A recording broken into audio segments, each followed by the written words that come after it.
کشاورزی کجا؟ اصلا میخواد بیاد داخل زمینه دیگه شما جلوی کشاورزی شما جلوی سوختشو بگی نظر بیا تو باید نگذاری پایر مینه دیگه خبر کنم دا وته و بل ورځ دته مرز داس ورته و بل ورځ ما تر از مثلا نه بل ورځ پرې په خدا ته خودت میگه حق نداری که اینجا اینجا نه اجازه نه په خدا کرا ته لاشه بل ورځ وسط داس اینجا تاسو حق نداری یکی ترختل باید نیاره یکی سر ترختل فردا پیر مینه سر شما پیر مینه باز گله نکنه شما اگه اینجا مثلا امروز نه به شما میگه دیگه روز من شما اگه اینجا کار داری با هم صحبت کن از کمیساری از طرف کمیساری مثلا با هم کار داری صحبت فردا تا با هم وسط میان اگه تو مثلا اینجا با سر خود میای حتما سرباز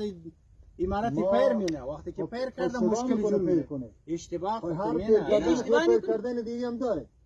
مگه ما اومدیم آمده جنگی کردن مولا که پیر کردن شما ولا میادم گوش بده شما من نمیدونم شما چی کاری من کمیساری منطقه هستم کمیساری منطقه هستم مرزبان درجه 2 الان نماز با شما صحبت کنم من باید با مولوی نصرالله شما مرزبان شما برام صحبت همون کمیساری شما آمده بود همینجا او جانشین منه نه از اون طرف آمده او جانشین منه گوش بده ما اگر بحث جنگ و درگیری این چیزا اگه شما داری ما هم داریم خب اگه شما داری ما هم داریم ما عمری با دنیا جنگیدیم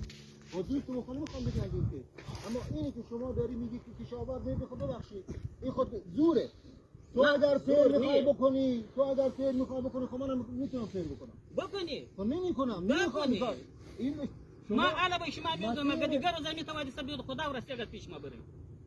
ما یک نفس مسلمانی چرا مسلمان الحمدلله لا اله الا الله